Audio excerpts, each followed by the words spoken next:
ગાંધીનગરમાં સત્યાગ્રહ છાવણી ખાતે શિક્ષકો ધરણા પર બેઠા છે, જ્યાં હજુ શિક્ષકોમાં રોષ જોવા મળી રહ્યો છે। અનેક મુદ્દાને લઈને જૂની પેન્શન યોજના લાગુ કરવા મુદ્દે શિક્ષકો એકત્ર થયા। એનપીએસ નાબૂદ કરી ઓપીએસ લાગુ કરવા શિક્ષકોની માંગ છે। અખિલ ભારતીય રાષ્ટ્રીય શૈક્ષિક મહાસંઘ દ્વારા વિરોધ થઈ રહ્યો છે। અગાઉ પણ સીએમ અને શિક્ષણ પ્રધાનને રજૂઆત કરી ચૂક્યા છે। સમાધાન નહીં આવતા શિક્ષકો ફરી ધરણા પર ઉતર્યા। સત્યાગ્રહ છાવણી ખાતે પોલીસ બંદોબસ્ત ગોઠવવો પડ્યો। 2005 સુધીના શિક્ષક મિત્રો કર્મચારીઓને પેન્શન મળવું જ જોઈએ એ પ્રકારની માંગ લઈને અમે વિધાનસભાની ચૂંટણી પહેલા આંદોલન કર્યું હતું। સરકારે અમારી વાત સ્વીકારી હતી।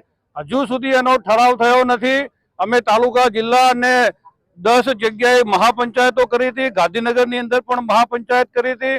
માન્ય ગૃહમંત્રી હર્ષ સંઘવીના બંગલા ઉપર રાત્રે 10 વાગે પણ અમે મીટિંગ કરી હતી। કોમ્પ્રોમાઇઝ થયું હતું, ઠરાવ કરવાની વાત થઈ હતી। હજી સુધી ઠરાવ થયો ન હોવાના કારણે આજે અમે આખો દિવસ ધરણા પર બેસવાના છીએ।